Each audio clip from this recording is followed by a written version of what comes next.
Greetings, and welcome back to the podcast.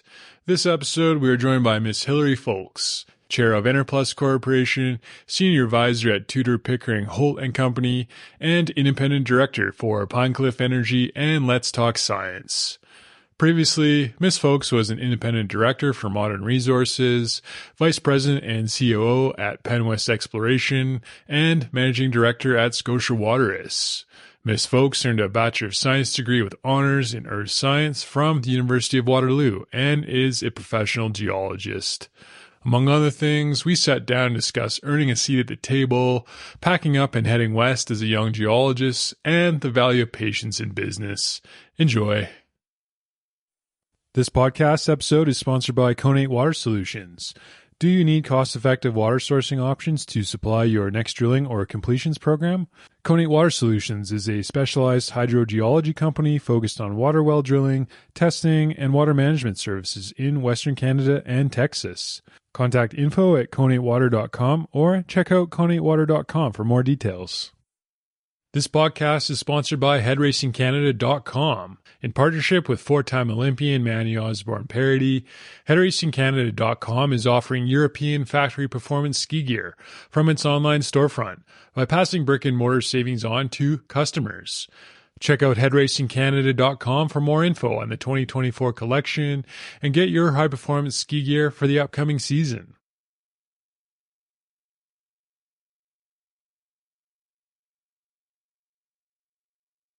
All right. Well, good morning, Mrs. Hilary Foulkes.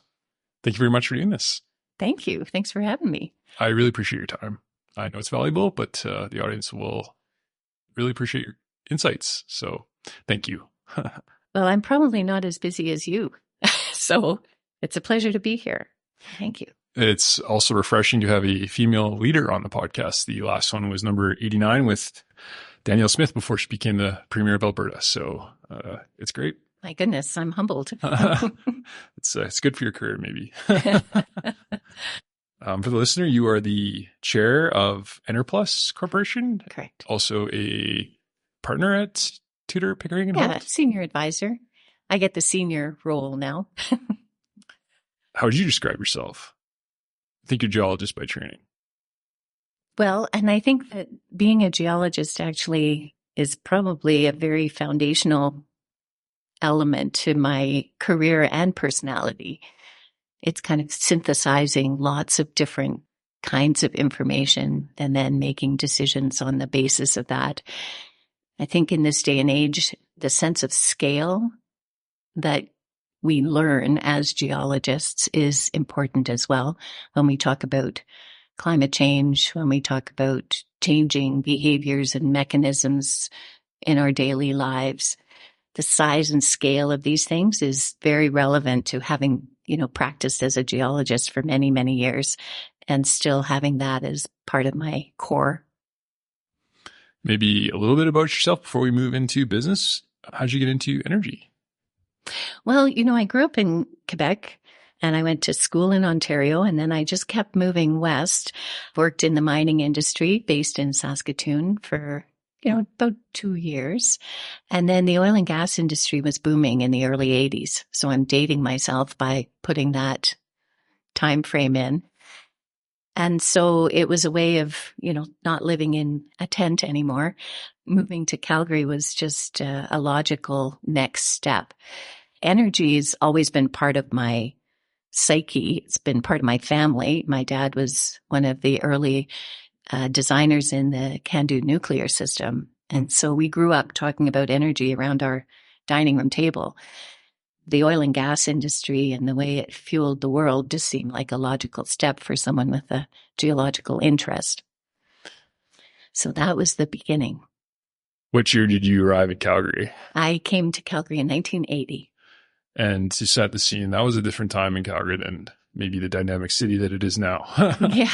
I was looking at the population of the city now, and it's in the neighborhood of 1.6 million people.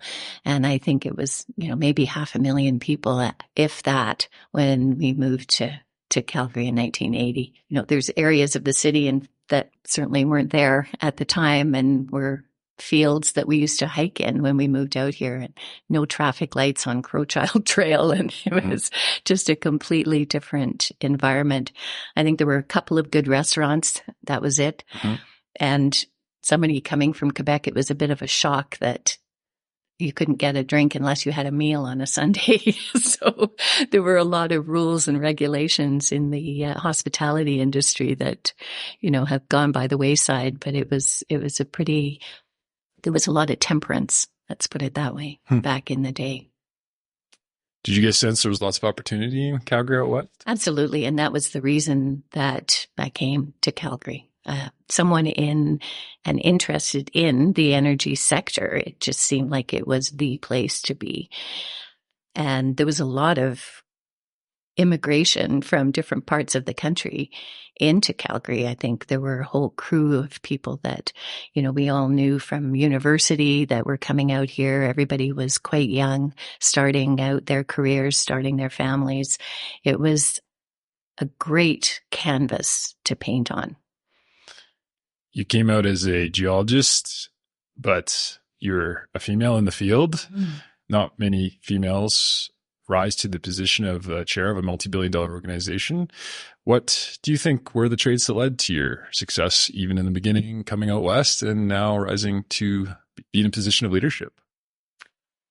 I think back to some of the roles that I had, summer students, my early jobs as a geologist. I was working up north, right on the border between northern Saskatchewan and the Northwest Territories. And there was a company called Gulf Minerals, which had no relationship to Gulf Canada at the time. And there was somebody that thought it might be a good idea to try bringing a female into the camp. And this was a camp where I was living in a core shack, and there was a cook shack, and there was a man called Joe Petit who lost his ear in a barroom fight. And so it was a really interesting cast of characters. And for me, it was a little bit of a test. Could I survive in that environment?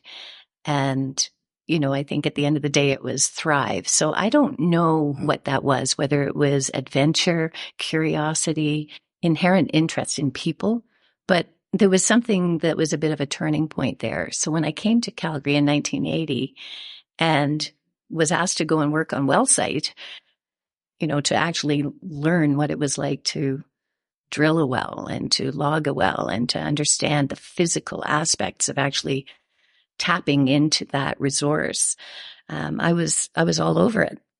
So it was just a great way to become immersed in the industry and not to think about the differences, and not to look at the hurdles, but to look at the open spaces. You were technical by training. How important do you think that was to your career advancement, the fact that you actually knew where to find the oil and gas and you weren't just professional meeting attendee? I believe that working with people in all aspects of our corporations is really important. I think that we tend to hang around with people who do the same things as us, and then our echo chamber gets pretty small. But if you understand how cold it gets when you're working in the field, if you understand that metal only is malleable to a certain temperature and then it breaks. If you understand all of these things, it gives you a better sense of the risk associated with what it is that we do and the personalities and the human resources that actually make it happen. And I think we can easily lose touch with that. So working in the field in the early days, I think was really pivotal in trying to understand all of the aspects of that value chain. Mm-hmm. So you came out of the field and then back to Calgary and downtown, I guess, at an office job, and things kind of went from there. Yeah. And, I worked as a geologist for like 20 years. And it was everything: exploration, it was exploitation. So working on water floods and, just covering the whole gamut. And then kind of moved into a little bit more of the strategic decisions around what assets a company keeps and which ones they sell and why that is and what the motivations are, understanding a little bit more about the bigger picture. I remember an epiphany when I was up in Zama City and seeing this massive infrastructure on the surface that was related to the production in the subsurface, and realizing that you're focusing on the subsurface as a geologist, and there is so much more that's going on. And it was one of those moments where you just realize, yeah, there's a lot associated with this business. I want to learn about it. Your career probably started to advance, and you ended up with a seat at the table, so to speak. Do you remember the moment you realized you had a seat at the table? I think there's a couple of moments where I realized I might have a seat at the table. Mm-hmm. And those were really related to driving some of the strategy in a bigger organization. So it was Gulf Canada, and it was where we were making decisions about the portfolio and then actually executing on them.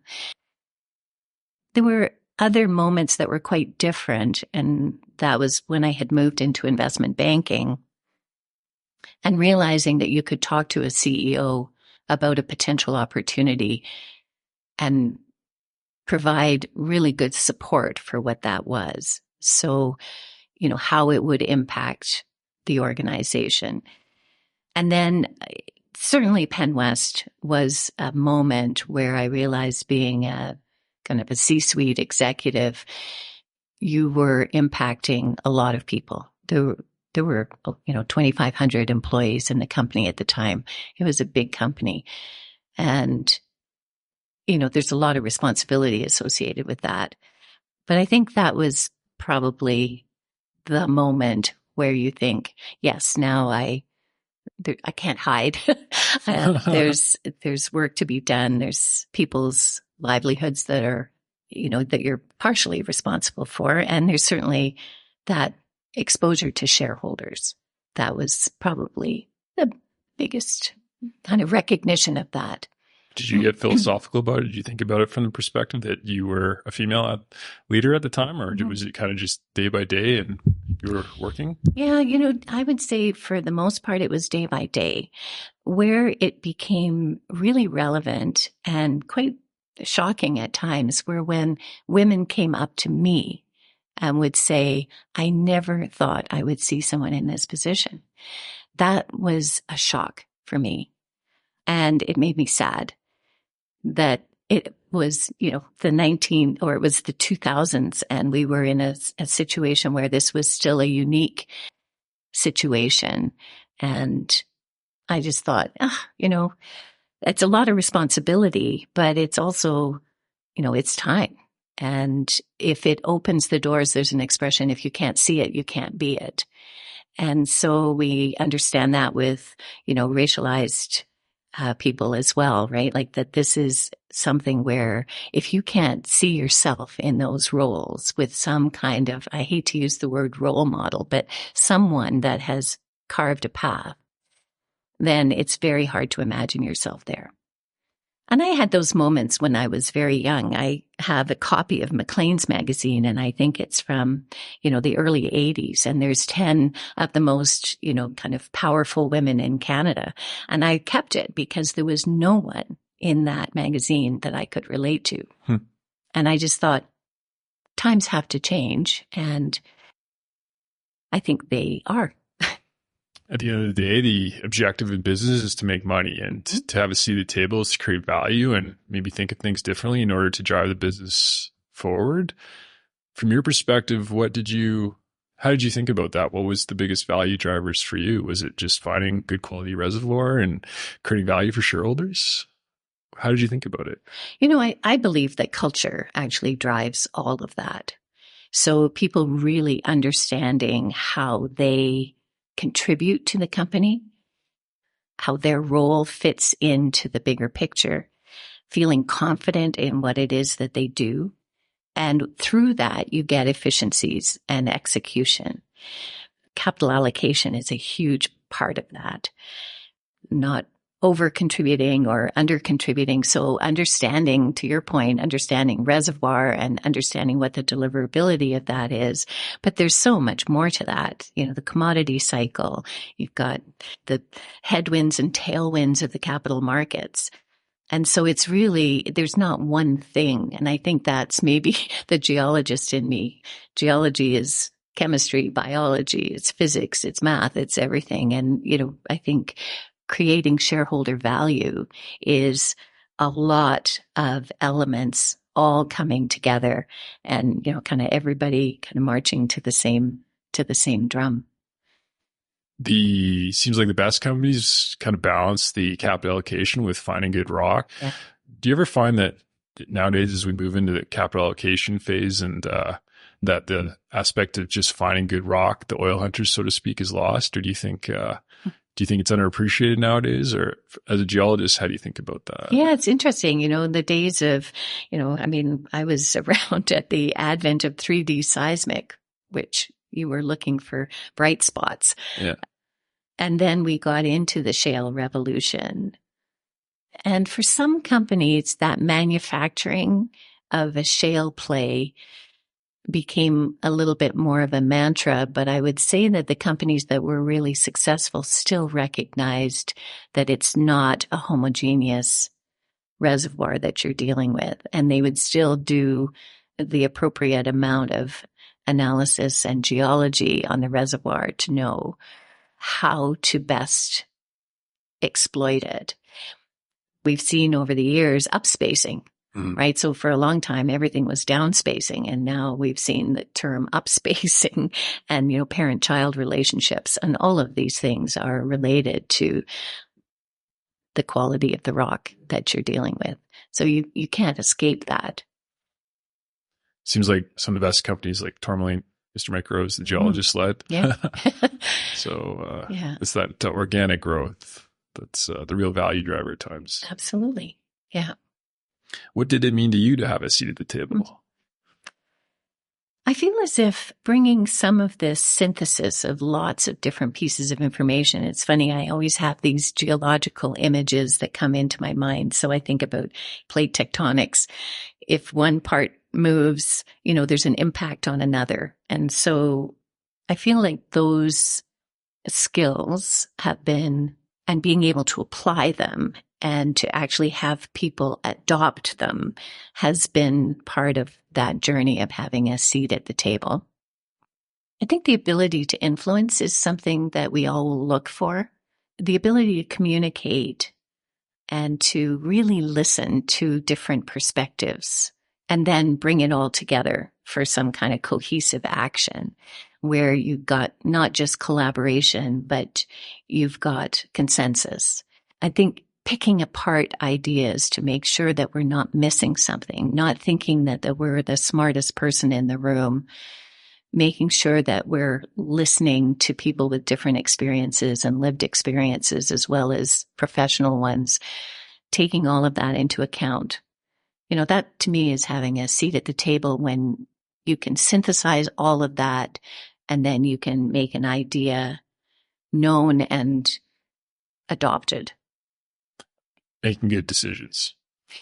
Making good decisions. When you become a leader or a executive, you have to lead. But on the other hand, people need to enjoy working for you. Was there ever tension there between being friends with your employees? Was there a kind of a balance you had to strike there or are still balancing? Do you know, I think it boils down to candor. If people know that they're going to hear the truth from you, and you're able to be empathetic about it, not sympathetic, but empathetic. I think hard conversations are a really important part of leadership. There's no point in stringing someone along.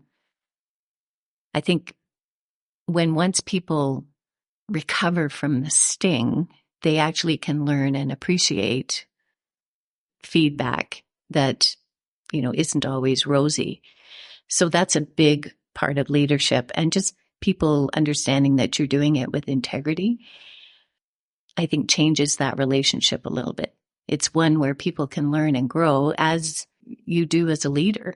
It's not a static thing. You don't reach a point where this is the end of the road and you've learned everything that you need to learn as a leader. You're always being reminded that you hadn't thought of it in this way or that way. And that openness, I think, and that evolution is actually extremely important. Maybe a little bit like being a parent when you look back on the best decisions your parents made were not always the most popular ones. Yeah. Yeah. I mean, there is something there, but I think, you know, I like to think of it sometimes as a guided discovery where, you know, you kind of lay out the breadcrumbs and then very often people will just make the decisions, you know, the decisions that ultimately you want them to make, but they got the information so that it becomes just something that's a natural decision rather than something that's imposed. You know, we've learned that leadership is more coaching than it is dictation of, you know, what you need to do. And we've learned that in coaching sports. We've learned it in, you know, all of the work we do in trying to bring the best out in people, which is really the job of a leader. That it's a very different process than it was in the Industrial Revolution. Mm-hmm. Well, we can turn the conversation away from you. Finally. Thank you. We'll get into a little business and some high level on Enerplus maybe, or banking. The evolution of energy banking in Calgary. Have you seen a shift the last decade or so? Mm-hmm.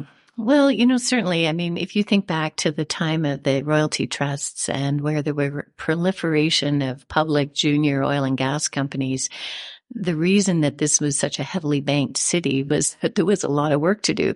And there were equity raises, you know, left, right, and center. And that certainly is a massive change in this industry. And you've seen cutbacks in employee numbers, and the nature of banking has changed because there's just not a whole bunch of equity being raised. So that's probably the biggest change. And, you know, having lived through that trust era where there were new companies popping up and then they were being gobbled up by the trusts, it was heavily banked. Heavily banked. That's probably the biggest change. And then, you know, M&A has continued to take place in the city. If I remember years ago doing an analysis, I think there were like 2,500 oil and gas companies in Calgary. There were 700 that were less than 1,000 barrels a day. I'm kind of making up those numbers, but it was in that ballpark. And, you know, today there's a fraction of those. So there's many reasons that there was a period where there were probably more investment bankers than the city needed. And now it's kind of, you know, adjusted to maybe a more appropriate level. From a revenue standpoint, maybe there isn't as much top line from the deal flow. But on the other hand, some people would argue nowadays the value of a high quality banking opinion is even more valuable. And that the ones that are left are really, they're there for a reason. Do you see it that way? And that the high quality advice is maybe can be quite lucrative for the firm?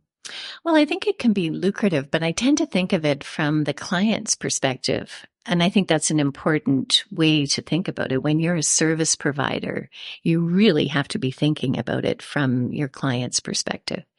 And what do they get from having a trusted relationship and insightful but accurate and correct analysis? When organizations, when CEOs and boards make big decisions, it's incumbent upon them to get the best advice possible. And so I feel as if a really trusted investment banking relationship is paramount. And it's a way of double and triple checking. It's having some insights into personalities and characters that you might be dealing with across the table.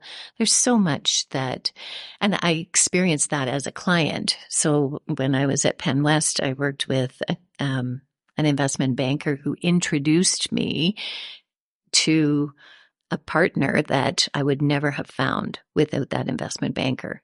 So yeah, it's unlikely that that would be the case anymore, that you would not have access to a potential counterparty, that you would not know of them. In this case, it was absolutely true. It was the China Investment Corporation. So those are kind of unlikely scenarios, but where relationships, I mean, deals get done because of relationships. They get done for good financial terms as well. And they get done to embolden the strategy of the company. And they get done for the best interests of the shareholders, but they get done by people. And so relationships and communication styles and being able to collaborate is paramount to doing any deal. It's way too easy to walk away if you don't like working with someone. When you ask somebody what makes a good investment banker, it's hard to describe even for investment bankers, but it seems like it's the intangibles that really get emphasized at the end of the day. Yeah. Trust and those sorts of things. Yeah, there's an interesting equation for trust that I learned from a colleague in the industry many, many years ago, like probably 20 years ago. And it's actually an arithmetic equation, and it's trust is equal to competence, reliability, intimacy, divided by self-interest. Yeah. Well, you got to make money. So investment banking, it's problematic because that self-interest piece is certainly known to be fairly high. So can you overcome it by, the intimacy piece is just knowing someone quite well, right? Knowing about them and knowing who they are, not just what they are. And the competence and the reliability are kind of table stakes. But in any industry, that equation is actually quite applicable. In any relationship, it's quite applicable as well. So investment bankers have a challenge because of that denominator. Yeah. Maybe from the perspective of Enerplus, you are maybe a couple questions on that theme. You are the chair of the company. Do you feel it's important for directors to invest their own money to create alignment with shareholders and create skin in the game? I absolutely do. Yeah. And, it's interesting. I speak to a lot of people who are interested in going on boards. And with a public company, you can accumulate through your compensation, your investment in the company over time. And the kind of rules and the expectations of the company are set up around that. When you go on the board of a private company, very often you're anteing up your own cash to be part of that team. And it doesn't always work out. So I think it's absolutely, first of all, it's critical that board members are aligned with the organization and its shareholders, which, you have to be one, in my view. But it's a risk. And, we've seen ups and downs in share prices, and we've seen, such massive swings that there's times where you look back on 10 years and you think, that wasn't terribly lucrative. And that's absolutely fine. Like, that is the same process that executives go through. It's the same process that shareholders go through. And I see that it's very important for everyone to have a similar experience in their investment in a company. Sometimes the critique of boards is that they need the board more than the company needs them, and that the cash flow / salary is their main objective. Yeah. How do you avoid that? It's really interesting because as we talk about diversity on boards, what we tend to get is people who are all in the same stage of their careers where they don't need to be working for the money anymore. And I feel as if that's a very good thing, because if you are going to really stand up and have a different view, you have to be willing to lose your job, right? And so, but I feel like that's the same with executives as it is with board members. If the company is going in a direction that you do not agree with, even as an executive, you need to be able to put your hand up and say, I'm out, if you can't influence. So the go-to would be to influence first. And if you can't influence, then you have to make a moral decision about leaving the board. And I think it's important that board members are able to do that, and they are not beholden to the company for their standard of living. The flip side of that is, as we look for more diversity on boards, is not socioeconomic bracket part of that diversity? You could argue that it is. And yet we're looking for people with business experience and experience leading organizations and understanding the complexity of it. So it's hard to detach that from, the socioeconomic bracket that you're in. But it is something that I think about a lot. And I'm not sure that there's a perfect answer to all of this, but needing board work, I question. Yeah. I question that in terms of your standard of living and maintaining your lifestyle. I question that. Another critique, like we kind of touched on, is the balance between an outside perspective and people who actually have industry skills. Is there tension there, finding people who have a kind of a outsider's perspective, but on the other hand, you want to balance it with the fact they actually know what they're doing? There is, tension might be too strong a word. There's a lot of thought that's going into that. There are so many businesses that have application in some way, shape, or form to an energy company or a construction company or a telecommunications company. There are so many areas of congruency in the way that businesses are run and supply chain, leadership, those kinds of things, capital markets. I think the danger is that it's on two ends of the spectrum. One is that you get too many people who don't have specific experience and scars, perhaps, from the industry that you are focused on as an organization. So it's too many, or maybe it's just one, and that individual is not included in the same way. So inclusion is a huge piece of that. So you can have someone sitting at the table that has completely different experience from a different industry, but if they're not given the same credibility and the same impact in what they are bringing to the table, then they're going to be isolated and it's not going to be effective. So it's kind of too many or too few. And if you only have one or two people on your board from outside industries, it's really inherent in that chemistry of the board to make sure that there's due respect and inclusion. It's no point in having diversity if you don't have inclusion. It seems like some of the best people that you'd want on your board don't necessarily seek those positions. They're either busy running their company or they recognize the fact that you should limit your time to select opportunities. Is it difficult to find the really good people you want for a board?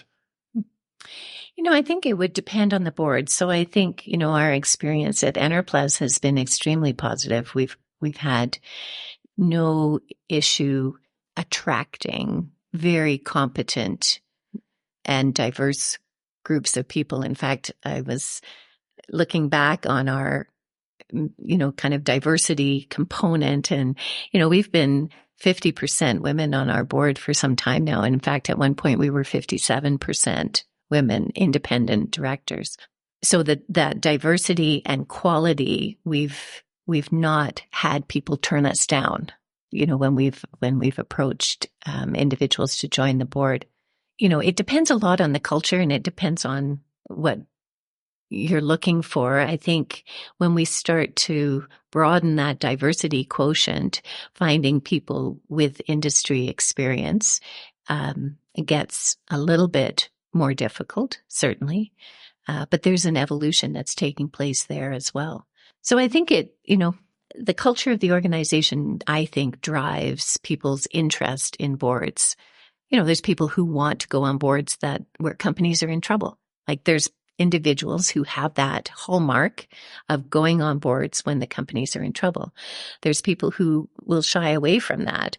But at the end of the day, you never get to know exactly what you're going to get when you join a board. You can do all the due diligence in the world and some macro event might happen and you have to be able to be nimble in terms of your qualifications, your way of thinking, your way of communicating, and bringing all the elements of risk that you see so that the company can adapt. You have a great board now at Enerplus, but do you have a wish list of people you'd like to work with? No, I don't have a wish list. And, I think maybe characteristics and qualifications, yes. Individuals, no. And I think that's been part of what has brought this quite different group of people together. From none of us knew each other before we landed on the Enerplus board. So we're not, I think there is an exception to that on our board where we had crossed paths. That's a Ward Paulzine and I had worked together years ago, but we did a full blown process with a search firm. And I think that's a really good way of making sure that you're bringing completely different and new people into the mix.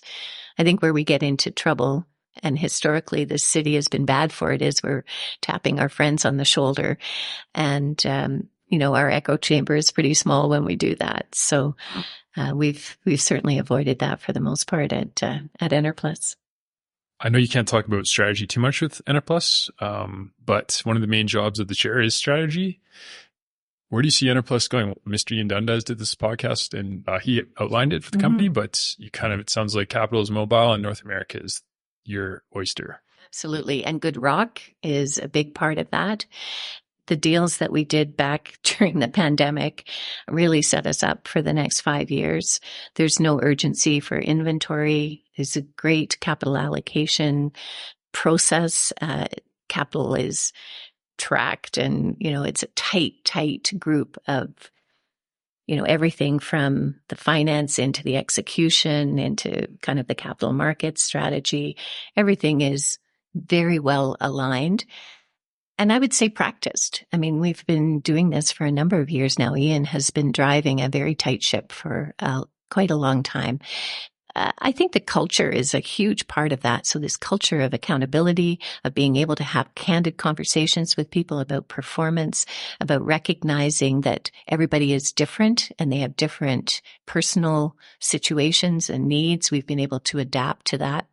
We're one of the few companies that has a flexible policy in our workplace. And so, as far as the actual strategy is concerned, we remain nimble because we have the assets and the execution to support that. When I think about strategy and, the role of the chair, I consider myself much more of kind of the conductor of this group and not the voice.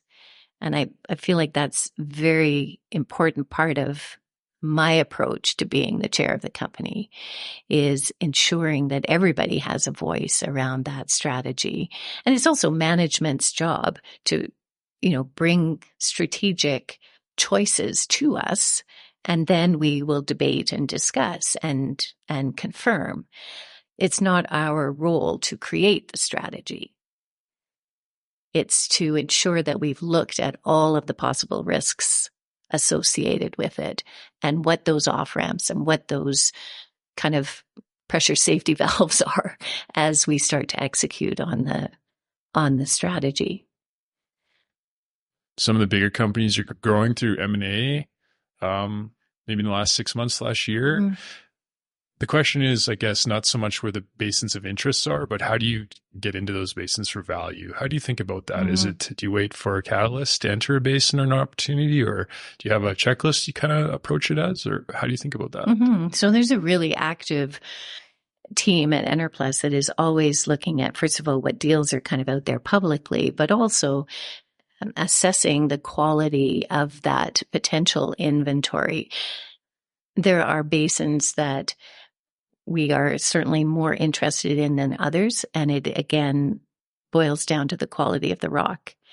But it also has big price implication, right? So if you blow your brains out trying to get into a certain area of the Permian, well, you're setting yourself up for a disaster. So I would say that the organization is prudent, patient, and able to execute when and if the time comes. And we've demonstrated that, never been in a rush to do something and been able to just kind of get it done when the opportunity arises. And M&A is interesting. I mean, you could be pushing on a rope for a long time and nothing will happen. And then all of a sudden there's a log jam that breaks. I've got mixed metaphors here, but, but you just have to be able to react. And inherent in that is really understanding your business, really understanding it well, and what is going to enhance it and what is going to dilute the quality of that inventory. and being honest about it. I think that's, sometimes companies look at their inventory and they actually maybe are not as candid and as honest about the quality of the inventory and the length of that inventory as they should be. But if you can be really honest about the quality and the reserve life, then you can plan ahead, you can make good decisions, and you can act when there's an accretive deal to do. Some of the best acquirers, like maybe CNRL or Tourmaline again, are patient, credible ability to just not do anything. I would put Enerplus on that list. Yeah, and Enerplus, right? Yeah. I mean, there weren't a ton of deals, and there certainly wasn't much equity raised in 2021. Right. And we were able to do a deal in the depths of the pandemic when everyone was working remotely and, the capital markets, there was a little bit of a question about it. So that patience and then the ability to execute, I think, are really critical elements. The best deals are the ones that are not popular, maybe, or sometimes you have to push. Do you have like a spidey sense that maybe you've developed where if you see some pushback, you're like, maybe is it a sign to yourself that we should do this deal, or is it just math? Yeah, you know what? I don't know that there's a recipe. And, companies have to want to do a deal, right? So, you have to actually get like a decision to engage. And if that doesn't happen, then you can keep checking back in, sure, but there's no magic to making a deal happen if somebody doesn't want it to. If an organization is reluctant to engage, you probably have to wait until there's an opening when something changes.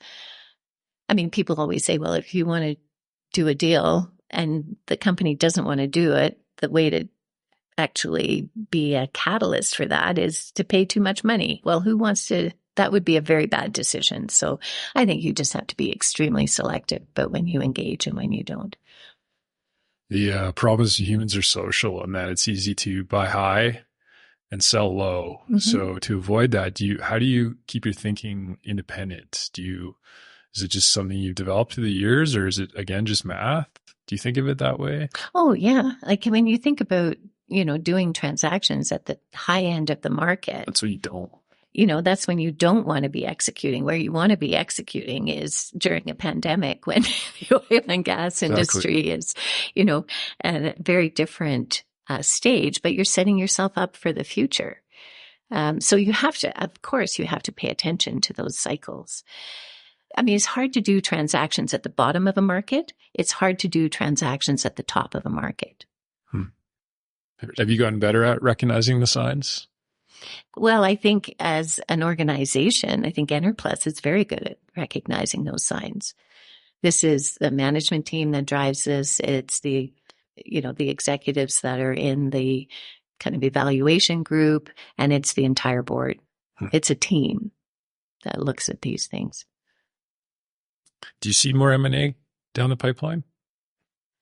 I do. I think the deals like the Exxon deal and the Chevron deals, they're kind of a different stratosphere than most small to mid-cap companies. I do see hurdles in terms of the cost of producing oil and gas, increasing costs, everything from the net zero aspirations to kind of further environmental pressures. And so I would find it hard to believe that there aren't economies of scale that come from M&A.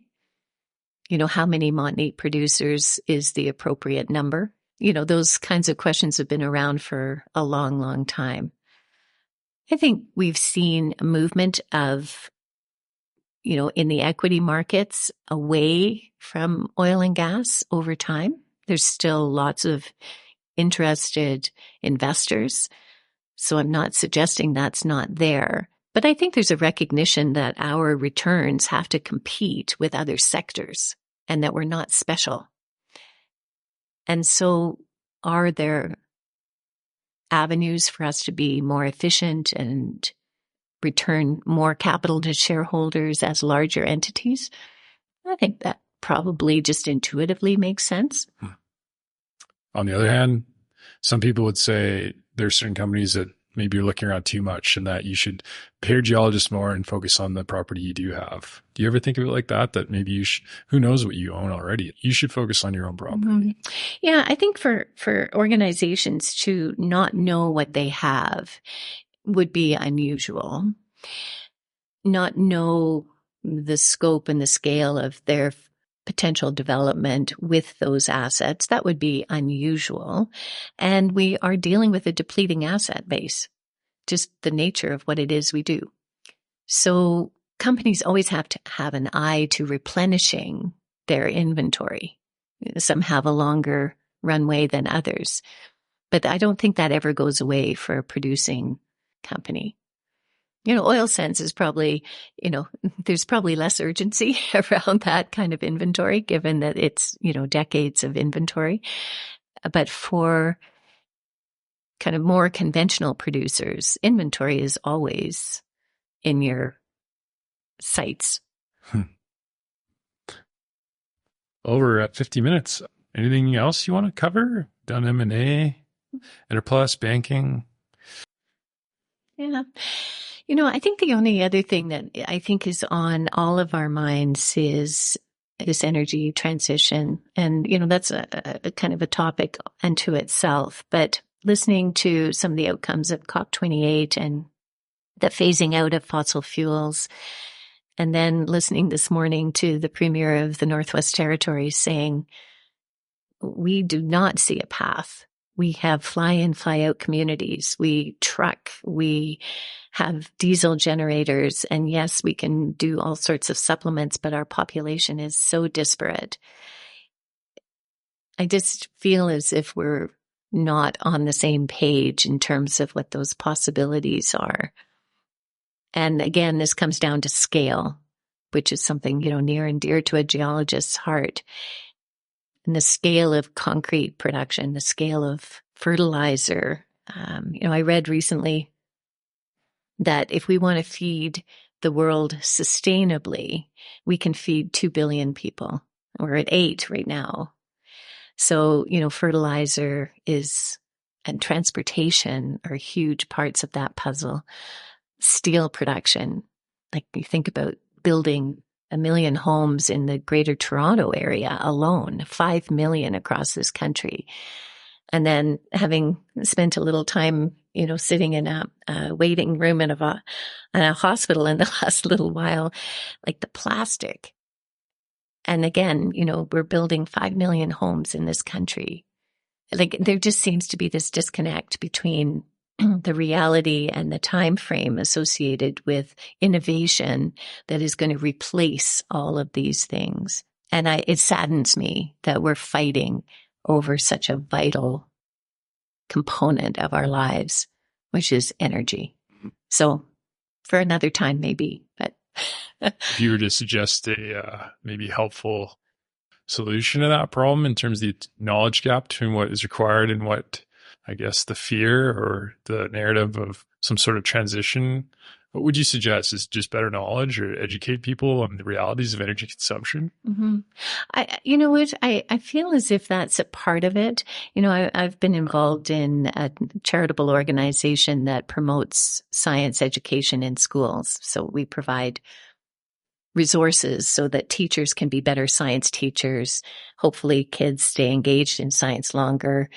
They become impactful, innovators and citizens of the country. Ultimately, that's kind of the vision. And I do feel as if our science literacy is really impairing our ability to make good decisions as a general population. And I would include politicians in that. There's a lot of work to be done to really understand our ecosystems and how complex they are and what capital and time is going to be required to change them. Well, maybe to wrap things up, advice. What advice would you give to a young female entering the energy industry or business in general? You have to be yourself. It's very easy to be molded by a system that tends to judge differently male and female professionals. I would say don't be afraid of making choices that shine the spotlight on you. We talk a lot about the imposter syndrome. Generally speaking, it's because we actually are a little bit of afraid of stepping up. And it's a really easy way to hide. And so I would say that being uncomfortable has to be a part of your DNA. And acknowledging that being uncomfortable is normal is a big part of not being afraid to take on more responsibility, take on more leadership roles, and do your homework. Be good at what you do. You know, there's a lot of talk these days about having sponsors. I think that's really important. I have daughters that are in the oil and gas industry, and it breaks my heart sometimes to still hear the stories of meetings where they're not being heard. But I can tell you that male sponsors are a really important part of this.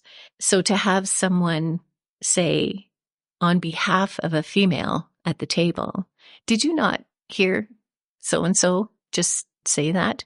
Because very often we joke about the fact that women's voices are unheard around the table, and we hear what we have just said repeated back to us by someone as if it's their own. So what would stop someone from having the courage to say, Mary just said that? Maybe you didn't hear her, but Mary just said that.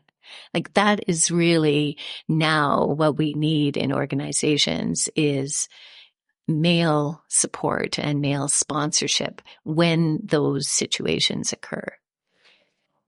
Recognizing talent, but recognizing when these, very often they're called microaggressions. I don't think there's anything micro about them because they're cumulative. When those happen, it's very difficult to say something yourself because you get labeled. And I'm not saying you shouldn't say something yourself, but most of us don't have the personality where we can really almost be brazen about it. But we need support. We need someone else around the table to identify these things and to stop them from happening. And you mentioned a seat around the table earlier. One of the things I find really important in a meeting is if there's a group of people who come in, very often there's people who will take kind of a quote unquote back seat. There's not enough room around the table. And I feel as if it's very important that if you invite a group of people to a meeting, there is space around the table for every person. And so for women and for young men who are starting their careers, just make sure you pull up a chair around the table and don't be the first to sit in the back seat. So those kinds of things are a metaphor for much more in terms of that voice at the table.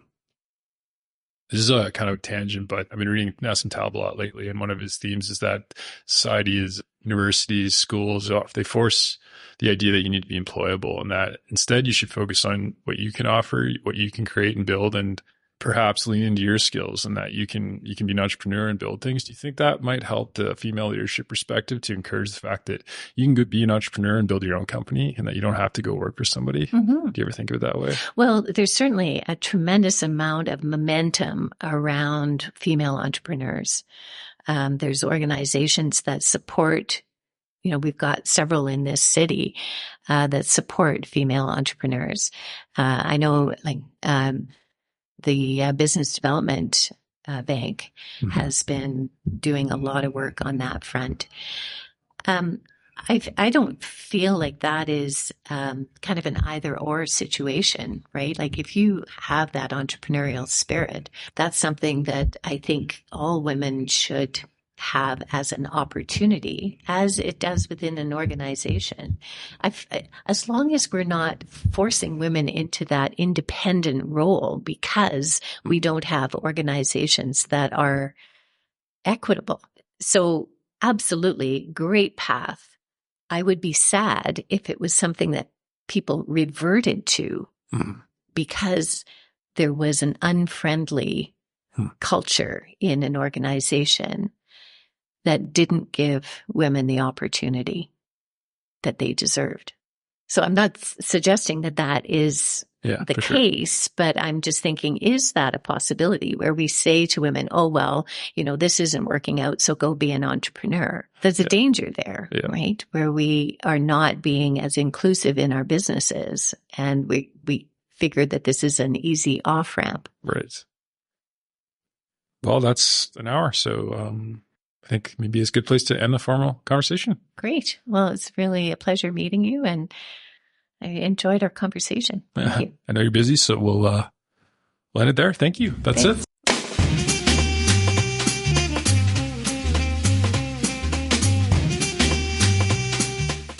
Thanks for listening, everyone. Hopefully you enjoyed the episode.